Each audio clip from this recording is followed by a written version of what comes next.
Hello guys, and welcome to a new Warno video today by me Vulcan. In this one I have for you game 1 of a best of 5 between KUF and Stardekk in the semi-finals of the Division 1 playoffs of the WARNO League. Today they are playing on death row, and on our left in the red team we have Stardekk, also known as Disconnect Enjoyer, playing with the 20th Pancerna. And on our right in the blue team we have KUF, also known as Honey in this game, who is playing with the 5th Panzer. Both of these divisions are going to be relying on the success of their tanks, particularly the Leopards on the side of Honey, and on the side of Disconnect Enjoyer it's going to be the T-72s. I will refer to Disconnect as Stardekk and Honey as KUF from now on, just so you guys don't get confused. But let's have a quick look at what they're getting down. So let's start here for Stardekk. He's got the BRMs, so the BWR-1Ds in this case, the Polish designation for them. Then we've got the Honkers with the Special Forces inside. We've got two more of those BRMs, Mi-2US, another Honker with the Special Forces, two more further down with the Mi-2US, which comes with those 4 PKT machine guns. On the main spawn, T-72M1, BMP-2 with the Panzer, 2 BMP-1s, T-72M1D, Shilka, Kub, and then a BMP-1 and a BMP-1 leader. So just going to be making sure that he captures Bravo, probably Alpha with his BMP-1 here. The T-72 will be pressing into Charlie and then probably trying to contest Foxtrot with the rest of these units. On the side of KUF, he's got 3 Aufkara, 2 Fernspeer, 2 Alouettes, a Lux A1 on his forward deploy, and then he's got a Milan 2 coming in the Fuchs Milan with a Jaguar 2, Leopard 1A1A1, the Iltis for capturing the centre, Marder 1A2 Milan with the Panzergrens, Leopard 2A4C, and then 2 Roland 2s with a Leopard 1A1A1 heading to this bottom side. So we're going to have to try and keep an eye on these engagements at the start of the game. Both players putting quite a lot into their forward deployment, but these forward deploy units are not like the strongest. You know, they're all 4-man squads, so whoever comes out on top should end up with quite a nice amount of information here. Unloaded the Fernspeer nice and early, but the Mi-2 might get its machine guns on target. Iltis gets killed on the way out. We do see a Honker go down. Lux A1 getting plenty of autocannon shots on target on this top side. Will the RPG hit the mark? Looks like he's going to jump forwards, able to kill the Fuchs Milan. Might be able to jump on top of the Milan 2, which would be a nice kill. But the Mi-2US going to kill off the Fernspeer. Alouettes, one of them died. The second one is actually getting information on the backside. Looks like the Special Forces, the Polish Special Forces, managing to get out of there. But now the hunt is on for the Milan 2. Smoke is going to be dropped on the BRMs as they have now arrived on the front line. They're going to take care of that Aufkara very quickly. And it seems like what's going to happen here is KUF's going to take control on this bottom side. The infantry getting cleaned up, the Mi-2 taken down. And then Stardekk, he's going to be putting a lot of pressure onto the top. So Iltis captured this sector, now moving here to capture this one. Both players trying to get ahead on points as much as possible. Yeah, very constructed push here coming in from Stardekk. Just needs to make sure that he doesn't let this Jaguar 2 pick things off.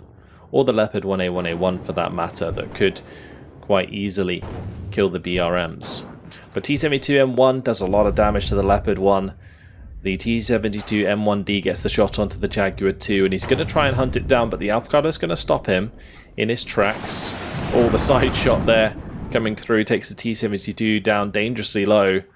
Can the Jaguar finish the job? It's going for the Shilka there, misses, but the BRM, or the BMP-1, sorry, takes out the Leopard. Huge. On the bottom side, Honker taken out by the Lux. So both players probing on either sides of the map, but Stardekk really pushing in hard here, and I love the use of the multiple BRMs or BWR-1Ds in this case with those exceptional optics, because it's just going to stop him from being able to ambush, like stop KUF from being able to ambush any of Stardekk's forces whatsoever. And he's managed to take out that Jaguar nice and easy. The Leopard 1's gone down. So now the 2A4 is moving into position here to try and cut off some of these forces. But we do have the Su-22 coming in. And it did manage to get the kill. That was like a last minute shot. The Marder 1A2 goes down to the Pancerna mech, but I'm pretty sure one of these units was spotting the Leopard up on the ridge. So the Su-22 got the shot in. Does get shot down by the Roland 2s, so it's not the end of the world. But that is a tough start for Scuff, and he has lost complete control of this sector. And this exceptional optics is doing so much work on the side of Stardekk as he's able to see the Panzergrens. He's also managed to get the Pancerna mech in here. I'm pretty sure they killed a Fernspeer before they unloaded, and now they're going to be killing the Panzergrens there that have come out of the Marder 1A2.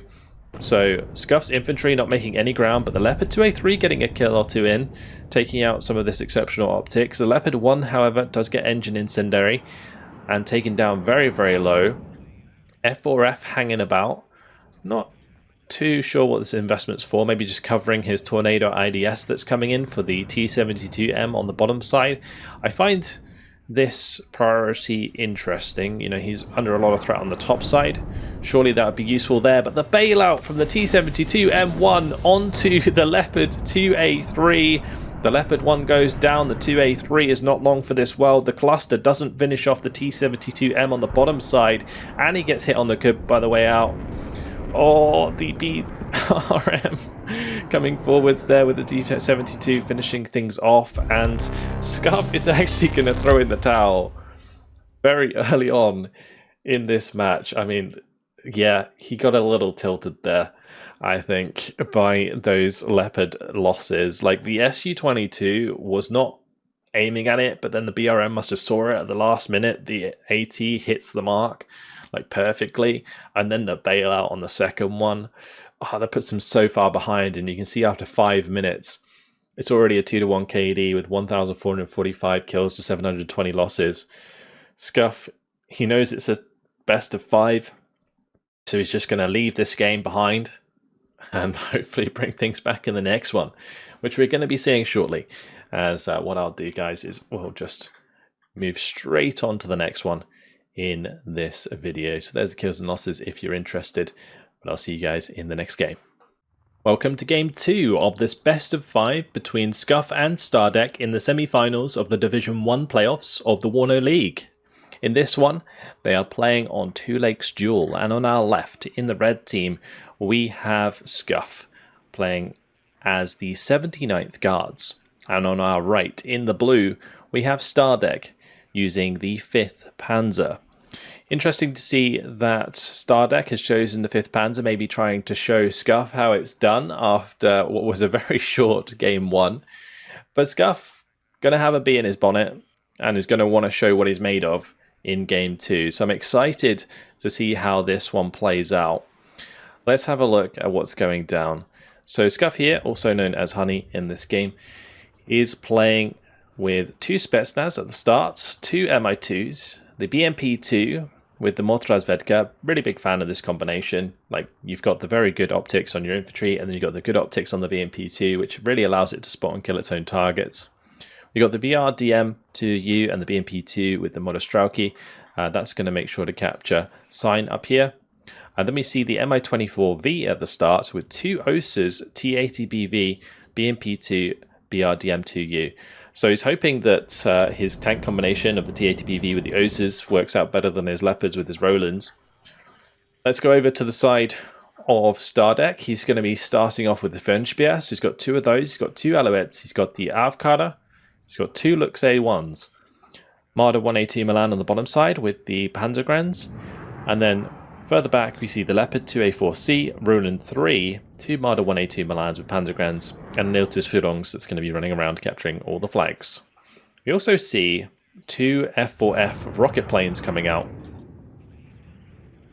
Now, I wasn't really aware of the meta before I started casting the 1v1, but it's really interesting to see so much emphasis put on these rocket planes as they now come in to strafe the Mi-2s. The OSA managing to get a shot on target. Should finish the job on the Mi-2s on the top side there. This Alouette going down on the bottom side. Marder probably going to help finish off the Mi-2 unless the F4F beats it to it. So all the recon helicopters taken down at the start. Spetsnaz crew are in position. Bernspier in position. So both players taking their respective points pretty easily. In the contested sectors are usually Emma here and Olga. And then you have like Leonid on this bottom side that you can contest easier for the red side, and then Sign's supposed to be for the blue side, but I don't know, I feel like it's a little bit unbalanced, this map sometimes.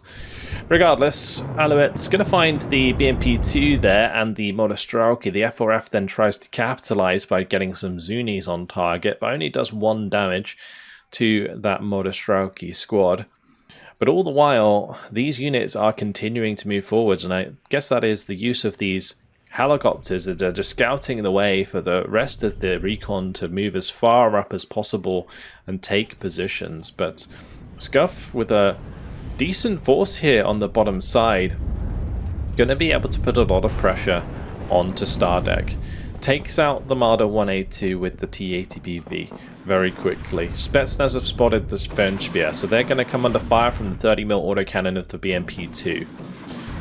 We've got the BMP-2 that's going to be trying to cover here, so Lux A1's potentially in trouble, although the Conkers just misses. Fernspier retreating from the engagement with the BMP-2. These Spetsnaz continuing forwards, covering the advance of the T-80BV, making sure that that doesn't get ambushed by these Panzergrens potentially. BMP-2 still going to work, and one of the Lux A1s is taken care of. Monostrelki are going to continue to keep pressure on, and the Mi-24P here is now moving up to get the Kokon on target. Mi-24V also moving over. This does have 8 Kokons, so could do a lot of damage here. But check out Stardekk's push here. He is overextending massively. That Ronin 3 has not stopped in time, and it does go down to the Mi-24, which leaves all of this stuff so exposed to these helicopters. That is very, very bad news. Meanwhile, on the bottom side, the Leopard 1A5, did that kill the BMP-2 here? It did indeed. Monostrelki are going to find the Panzergrens, but not before they kill the BRM. Mi-24 is killing off the Fernspier. Here comes SU-25, takes out the Leopard 2A4 and the Marder 1A2 Milan. F4F coming round for the strafe on the backside, but doesn't have air-to-air missiles, so going to be looking for a second strafe onto the SU-25 before it gets out. But the Mi-24V here, no smoke for the Marder 1A2, going to be cleaning up the rest of those units, and that's going to leave a massive hole in the front line for Stardekk. And just like Scuff in the first game, Stardekk has lost his Leopard push very early on. I mean, this was very ambitious, going straight down towards this sector. Bear in mind, if he wants to reinforce that, it's not like you can just reinforce from the side of the map like you used to on this map. There used to be like a reinforcement point that you could capture at Sign. But now, you know, his reinforcement point's here and here. So, you know, how is he supposed to get units over to Sign to support that, even if he did manage to win those engagements? That is just such a weird engagement. And losing the Roland there by not stopping it to the Mi-24 was just absolutely tragic. So that certainly put Stardekk in a hole, and it seems like playing 5th Panzer might be the curse of this series, because all that Scuff really needs to do now is maintain his KD, build up a substantial number of forces and force into these sectors. And at the moment he's putting pressure onto Leonid, which is the +2, and that will certainly start putting him further in the lead on the conquest points, because he's already 254 points up. The ATBV here doesn't want to tank a shot from the Milan 2, manages to get out of line of sight just in time. The Monostrelki don't though, as the Panzergrens manage to clean those up. But more units now rushing to try and get into this town. To be honest, I feel like Scuff could have picked up his Monostrelki with the BMP-2s and just moved in here there himself after the amount of stuff he killed. Osas, both of them missing the mark. Spetsnaz crew here doing a great job of seeing all of these units. They do have the GSR trait, which does give them the extra optics when they're stationary. So they're going from very good to exceptional optics, which is very, very nice indeed. These Motorowedka making good ground through the trees here, putting pressure onto the Panzergrens out in the open. The Leopard 185 can't take a shot from the RPG-22. F4F forced off by the OSA, so no longer has that support. Mi-24P still cleaning up units. Another M113 gonna be going down. So TAT's now moved up to get shots onto the Panzergren. Conker's in position is going to take down the cohesion of the 2A4C. MP2 arriving, SU-25 arriving. There is a Gepard in play, which will be able to do a decent amount of damage to the SU-25. Comes in for a little strafing run onto the Panzergren. Gepard actually finishes the kill because the Ronin 3 hits the mark. That is a very nice kill actually for Stardekk to pick up, as it certainly relieves a little bit of pressure on his tanks. OSA one-shots the BA-105, looking to do the same onto the Alouettes. And every time an OSA shot lands onto those helicopters, it should find the kill because, you know, they do 7 damage at the end of the day. But it's just a matter of actually hitting the target. In this case, also takes down the aircraft. The F4F is wiped out, and that is very much helped by the fact that the BRDM was giving these extra veterancy. Akadzaya going to be looking to join the fun. It's got that pretty far forwards to reduce the dispersion and travel time of these shots coming in. Makes it a lot more difficult for Stardekk to dodge. And that will basically be fired at any place where he finds enemy infantry, or if he's trying to like snipe the leader in here or something later on. Gepard moving up, takes out the Mi-2. On the top, BMP-2 is struggling. They have actually kind of run out of Conkers, so it looks like what's going to happen here is Scuff's just going to take his foot off the pedal on the top side and put it right back on the bottom side, especially with the nasty shot there into the Leopard 2A4C. Goes down very easily to that Conkers, must have counted as a side shot, and then the BMP-2 going to clean up the Lux A1. Does get taken out by the Jaguar, but he can't afford to lose these heavy tanks like that because they are a lot of points. Now the BMP-2 getting shots onto the Gepard 1A1. It does have smoke, so able to protect itself, but the BRDM-2U has now started to count up more conquest points. OSAs, can they hit the mark? They do not have another shot to fire just yet. Modostraki were taken out by the Zunis, and it seems like those rocket planes are quite unreliable. Like sometimes they do a lot of damage, sometimes they don't really do much at all. But when they do hit the mark, it certainly works out. Modostraki moving up into the building there, does get the shot onto the Unterführungs, which is going to be a full cap now for Scuff, which is going to be leading to a +4. The Gepard 1A1, just managing to get out the way of the Conkers in time. That Modostraki does not want to sit in that building for too much longer under fire from the auto cannons.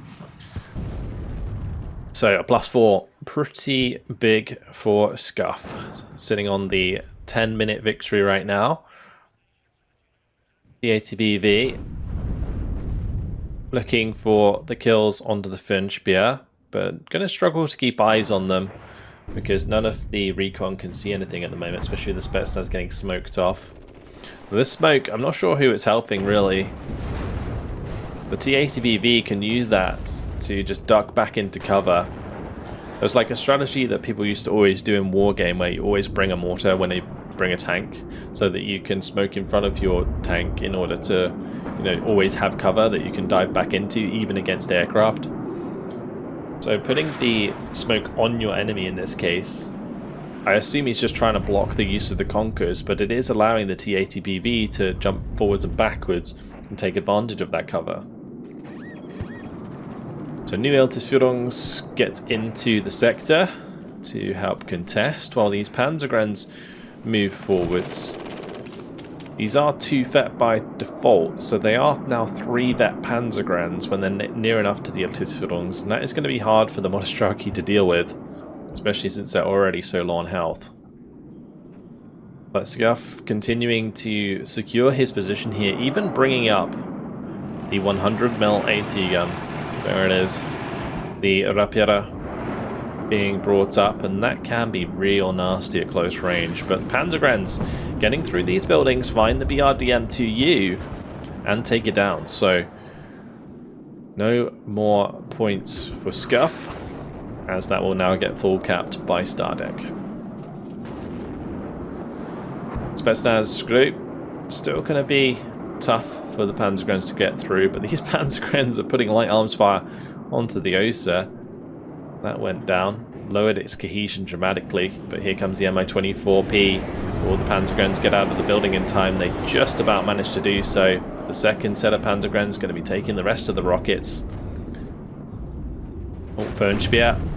Oh, I feel like that was a bit of a mistake, really, from the Fernspeer. Actually getting a decent amount of damage in due to the cohesion loss.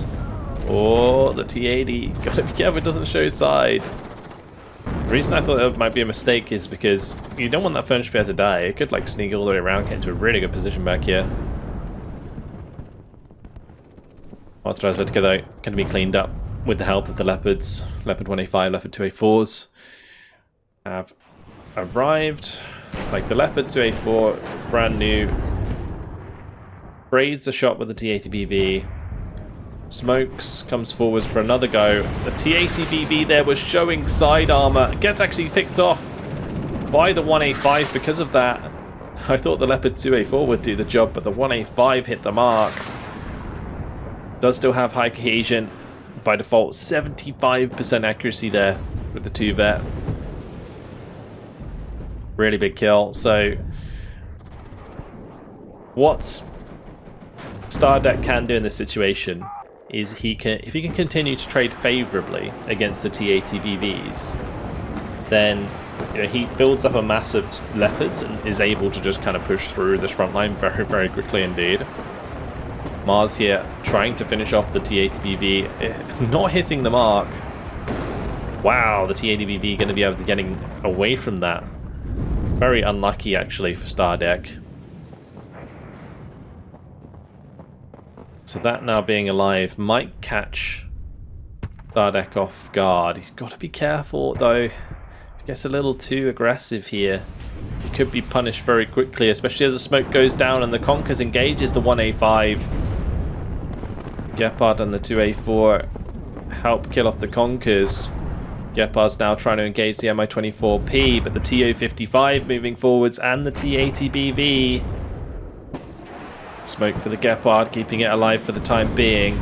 But the Aufcutter going down will blind these forces on the bottom side until the Fernspeer gets into a better position. TO-55 taking another shot, but very low on cohesion. Now BMP2 helping finish the job. T-80BV actually gets the kill shot there. Meanwhile, in the buildings, the Monostraki engaged the Panzergrens and the Fernspeer. BMP2 trying to provide some supports. Mars is going to force the T-80 to shift. F4F doesn't really do much. Gets shot down. One less asset for Stardekk to use to take on these T-80s. Now the BMP2 cleaned up. 2A4, it really needs fixing. There is a Mankat on the way with the supply to do that. But a tough position just got tougher for Stardekk. I feel like at the moment the game seems closer than it should, especially with how the beginning of the game went. But it is also helped by the fact that Stardekk is kind of just playing head-on into Scuff here. Oh, and the 2A4, oh, it does get the shot, but it trades. That T-80BV pulled off a hell of a snapshot on the move. Wow. That is rough. Mars didn't move, almost gets caught by counter battery actually. Now that Mankat This always happens to me. I'm like, I'm going to buy supply for this tank, and then the tank dies that I bought it for. But in this case, he can still use it to fix up the 1A, 1A1. He still needs to give more ammo to his artillery, so yes, it's not the end of the world. It's just a lot of points invested in supply. That's 120 points right there between those two vehicles. Yeah, the 2A4, I feel like, you know, if he had got the kill and got away with it, sure, it's fine. But having it in that situation to begin with no infantry support nearby, it was so risky. When he could have just reversed it, got it fixed up, and played it a lot safer. Because the Monostraki were sneaking through that. He didn't know that at the time. And those rockets coming in, getting on target a little bit. Good. Not able to hit the mark. BMP2 now though, looking for Conkers on target. Leopard 1A1 correctly microed out of position. BMP2 going to be going for the ambush onto the Marder 1A2 Milans. The trouble with the Marders in this situation is they only have 20 more autocannons, so they don't do as much damage to the BMP2. And when it's a one-on-one like that, the BMP2 often gets the advantage in kills. Akatsaya taking out the Fernspiat. Marder 1A2 not killed off by the Conkers, so the Marder 1A2 kills off with the Milan. Very nice indeed, takes out the BMP2. Now Stardekk trying to get damage onto this infantry with his 1A, 1A1s. The ATBVs, meanwhile, are starting to build up again. There are now 3 on the field, and the T-ATBVK. And then you look at the side of Stardekk, well, he doesn't have any 2A3s on the map at the moment, except from this one that just joined us. EO-105 is going to be able to stop those T-ATs from making ground, but the OSA is now moving up to get the shot on target. It's not going to be long until this BO-105 is either forced to move away or neutralized by the OSA. All the while, it's just up to Scuff really to secure these buildings with some infantry, and he does have the Zapori on the way. He's got a new unit of Monostraki. So these at close range will make short work of Panzergrans. The difficulty with Panzergrans when they come in the Marders is they are only a 6 strength squad. So they get killed off pretty quickly by like TNT at close range engagements. Like shock can really get the better of them. Mi-24P looking for a Kokon on target. Doesn't find it, but the BO-105 goes down to the OSA, opening up the movement for the T-ATBV once again. Rapira AT gun is in position, and that's now going to be able to provide not just, you know, AT gun support, but also the Rapira AT-GEM at 2,800 meters range down this road. So it's going to be even more difficult now for these Leopards to approach this position. Rocket plane getting hit again. Kub, last shot, finds the kill. Beautiful shot by the Kub there. Now BV against 2A3. The BV should have an advantage here if it lands its first shot, which it did because of the autoloader, but the Leopard 2A3 finds the second shot. So the BV gonna have to back off. Ready to go down, but the Panzergrens have also been taken out in the compound here. So more Monostraki on the way to solidify the position. MP2 not able to get any work done. Mars has a go with a cluster rocket. Conquers, finishes the job though onto the Leopard 1. Akatsaya still being used very frequently to try and hit targets at close range, and that is going to keep Stardekk constantly on his toes. Now T-ATBVs versus Leopard 1, and the Rapira and the T-ATBV there do the job. That Mars is going to be scary. The Rapira is probably going to go down, but the T-ATBV is going to survive that again. I mean, Mars, like the Stardekk is using the Mars in a way where he's trying to like reduce the dispersion and travel time again so that he can catch Scuff off guard, but it's just not working out for him in this one, and that's going to be it. After 20 minutes and 34 seconds, Scuff gets the second game back in his favour with 4,615 kills to 2,730 losses. Not as clean as Stardekk in the first game, especially considering, you know, SCUF throwed in the towel early on in the first game, but yeah, still showed what he was made of in the second one. And yeah, as I mentioned earlier, 5th Panzer might be the curse in this series, because both players who have played it so far had awful losses at the start of the game, although in this case, I do feel that Stardekk had himself to blame. Osa did a decent job. Some good hits there from the Osas, actually, especially onto the FRFs as they flew straight over them. Then again, they are more accurate the closer they get now, I think. So there you go. 1-1 in this best of 5 series. Certainly a brutal first couple games. I'm excited to see the rest. Hopefully you guys are too. Thank you very much for watching, and I'll see you in the next video. Goodbye.